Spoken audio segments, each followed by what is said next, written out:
Hello guys, welcome to One Stop Solution.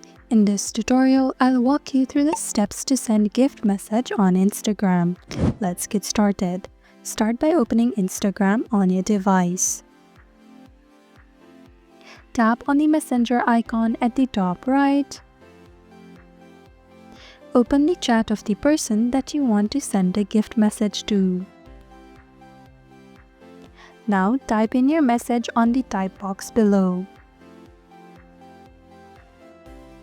After you're done typing your message, tap on the search icon at the left side of the text box. At the top, you have multiple options: the heart, fire, and few more. Tap on the pink box.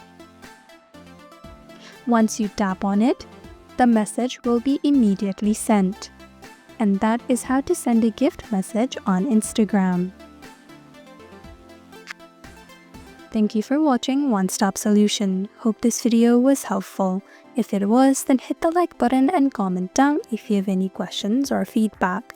Also, if you're new to our channel, subscribe and hit the bell icon so that you don't miss our upcoming videos.